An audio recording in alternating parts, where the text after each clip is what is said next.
रहीम अस्सलाम वालेकुम। उम्मीद है आप ठीक होंगे, खैरियत से होंगे। तैयब लोच आपकी खिदमत में फिर से हाजिर है जी। आज जो हम डिस्कस कर रहे हैं वो अदालती महाज से जुड़ी हुई चंद अहम डेवलपमेंट्स हैं। और सबसे पहले तो आपको जैसे पता है कि मखसूस नशिस्तों वाला मामला जो है वो अब तकरीबन हतमी मरहल में दाखिल हो चुका है। और ख़ुसूसन जो नज़रसानी केस है, नज़रसानी जो दरख्वास्तें हैं, अब मंडे को पीर से जो है उन पर दलाइल का आगाज़ होगा। इससे पहले जो समात चली नज़रसानियों की, उस पर एतराज़ात थे और बेतुके से एतराज़ात थे। अदालती वक्त का ज़िया करने की कोशिशें थी और वो सारा कुछ था, लेकिन अदालत ने जो है वो दरख्वास्तें और इस्तदाएँ ज़्यादातर मुस्तरद की हैं। लेकिन लाइव स्ट्रीम का एक मामला है जो चलेगा। जो लाइव स्ट्रीम वाला मामला ये है कि उसको कबूल कर लिया और लाइव स्ट्रीमिंग इसकी होगी। लेकिन ये मखसूस नशिस्तों वाला जो मामला है, इसमें ख़बर भी मैं आपको देता चलूँ। फ़ैसला तो वही होगा जो आपके सामने आ जाएगा, जो वक्त पे होना है।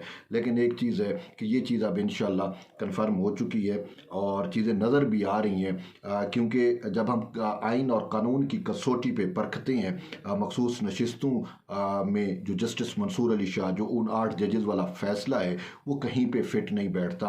कहीं पे जो है वो ये फ़ैसला हमें सर्वाइव करता हुआ नज़र नहीं आता। साफ ज़ाहिर है, जिस फ़ैसले को आइन और कानून की बैकिंग ना हो और वो फ़ैसला जो है वो एक तख़य्युलाती फ़ैसला हो, मावरा आइन तख्लीक किया गया हो, एक ऐसी पार्टी को फ़ायदा देने की कोशिश की गई हो जो फ़रीक़े मुकदमा ही ना हो, और फिर ये जो मखसूस नशिस्तों वाले लोग थे जिनको मखसूस नशिस्तें दी जा चुकी थी, जिन्होंने हलफ भी उठा लिए थे, तो उनको सुने बगैर, उनका हक़ दिफा मजरू करके, उनको नोटिस दिए बगैर जो है वो उनके जो नोटिफिकेशन हो तो वो नल एंड वाइड कर देना, वो कलअदम करार देना, तो ये इसको आइन और कानून में किसी तरीके से जस्टिफाई नहीं किया जा सकता।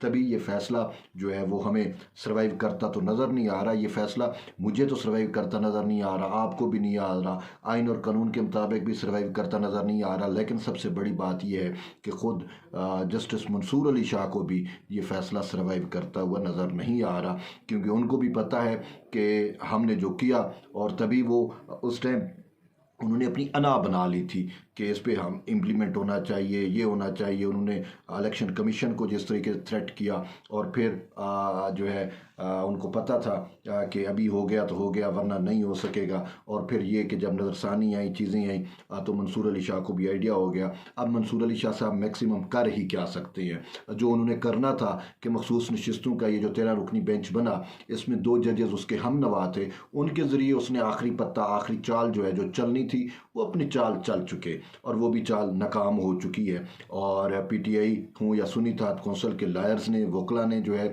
वो उसी जस्टिस आयशा मलिक और जस्टिस अकील अब्बासी के उनके इख्तलाफी नोट को, अच्छा, पाकिस्तान की तारीख में वैसे पहली दफ़ा हुआ है कि अभी जजमेंट नहीं आया, अभी हतमी डिसीजन नहीं आया, इख्तलाफ पहले आ गया। समझ से बाला तर है या आयशा मलिक साहबा हैं, और क्या हम क्या कह सकते हैं अकील अब्बासी साहब को। बहरहाल उन्होंने तो वही करना था ना जो मंसूर अली शाह चाहते थे। उन्होंने अपना मंसूर अली शाह को ही राज़ी किया, आइन और कानून को शर्मिंदा किया। बहरहाल अब साफ ज़ाहिर है, या तो एक साइड पे आइन और कानून की माने, या दूसरे साइड पे यारियाँ और दोस्तियाँ निभाएं, तो उन्होंने दोस्ती निभाई, यारी को तरजीह दी, और आइन और कानून से गद्दारी, एक साइड पे यारी, एक साइड पे गद्दारी। तो यूँ मैं आपको कहना चाह रहा हूँ। तो अब मंसूर अली शाह को भी नहीं लगता कि ये फ़ैसला सर्वाइव करेगा। उन्होंने जो चाल चलनी थी वो चल चुके। लेकिन अब चीज़ें जो आ रही हैं सतह पे, जो चीज़ें नज़र आ रही हैं, वो ये है कि फ़ैसला जो है वो टर्न होगा, और मेन बल्कि अक्सरियत के साथ होगा। और शायद एक जस्टिस जमाल खान साहब शायद वो अपने उस नोट पे जाएं जो उन्होंने लिखा। और लेकिन एक बात सबसे अहम चीज़ है कि ख़ुद जो है वो सबसे जस्टिस मंसूर अली शाह साहब ने जस्टिस जमाल खान साहब के साथ भी धोखा किया, चीफ जस्टिस उस वक्त के काजी फैज़ ईसा के साथ भी धोखा किया। लेकिन फिर मंसूर अली शाह से भी धोखा हो गया। उसके साथ धोखा किसने किया? तहरीक इंसाफ ने किया। तहरीक इंसाफ, अगर मंसूर अली शाह जब चीफ जस्टिस का इंतखाब हो रहा था, जब पार्लिमान के अंदर पार्लिमानी कमेटी बैठी थी, उसमें तहरीक इंसाफ भी शरीक थी, अगर तहरीक इंसाफ वहाँ पे चली जाती तो जस्टिस मंसूर अली शाह के चांस बन सकते थे, लेकिन नादान दोस्त ही हमेशा मरवाते हैं। वो रहे वज़ू करते, मरे थे जिनके लिए वो रहे वज़ू करते। तो अब सारी चीज़ें जब हम सामने रखते हैं तो जस्टिस मंसूर अली शाह साहब के पास क्या बचेगा जब ये पूरा का पूरा फैसला टर्न डाउन हो जाएगा, जब ये फैसला ख़त्म हो जाएगा तो वो कहाँ सर्वाइव करेंगे।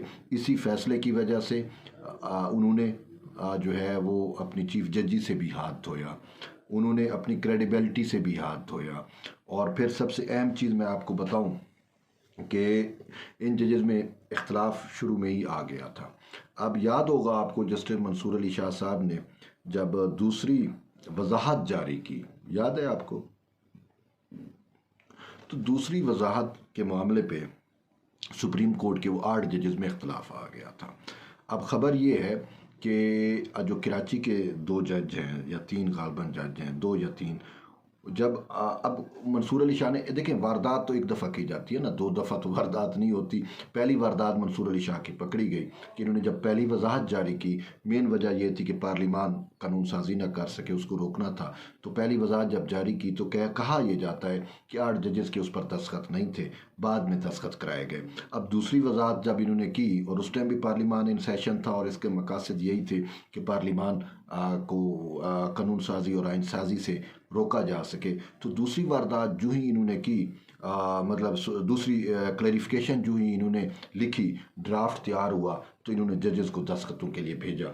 तो वो ड्राफ्ट जो है वो जब जजेस के पास गया तो जजेस ने उस ड्राफ्ट से जो है वो लातल्की का भी इजहार किया और कहा कि ये क्या है, इतना हमें पर्सनल नहीं जाना चाहिए कि हम इलेक्शन कमीशन। अब उस ड्राफ्ट में सेकंड क्लैरिफिकेशन में जस्टिस मंसूर अली शाह ने इलेक्शन कमिश्नर को तौहीन अदालत डाल किया हुआ था, इलेक्शन कमीशन को, अफसरान को, और बहुत सारे यानी कि इंतकामी कार्रवाइयाँ कि हमारे फैसले पे इम्प्लीमेंट क्यों नहीं किया, और उसके खिलाफ पूरा एक चार्जशीट थी इलेक्शन कमीशन के खिलाफ और दीगर अफसरान के खिलाफ, और वो एक खौफनाक किस्म की वजाहत थी। तो जब मोअज़्ज़ज़ जज साहबान के पास गई तो उन्होंने भी कान पकड़ लिए ऐसे कि ये क्या इन्होंने लिख दिया है, और वो खुद हैरान और परेशान हुए कि उन्होंने कहा कि शाह जी को कहा कि ये जो कुछ आप कर रहे हैं इसका वज़न तो हम बर्दाश्त नहीं कर सकते, और ये तो आइन और कानून से बिल्कुल ही आप आगे चले गए हैं। आखिर हर चीज़ की लिमिट होती है, दर इख्तियार होता है, आप तो इख्तियारात से भी बाहर जा रहे हैं।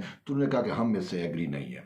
तो यूँ जस्टिस मंसूर अली शाह साहब, उन्होंने कहा हम दस्तखत नहीं करते, एग्री। उन्होंने कहा ठीक है फिर आप जारी करने हैं तो करें। अब साहब ज़रा 8 में से अगर 3 जजेस ने दस्तखत ना किए, ना करें, और 5 रह जाएं तो वो भी तसर गलत जाता कि जज टूट गए हैं। तो मंसूर अली शाह साहब ने फिर जो है वो उसको अमेंड किया और एक मतलब है हमें फॉर्मेलिटी के लिए एक दे दी, वजाहत जारी कर दी।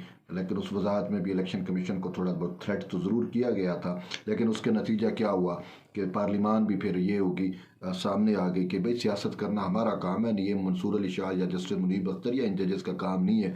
तो फिर पार्लिमान ने जो किया उसका खमियाजा आज भी मंसूर अली शाह साहब भुगत रहे हैं, और शायद चैम्बर में बैठ के अपने सोचते तो ज़रूर होंगे कि ये मुझसे क्या हो गया।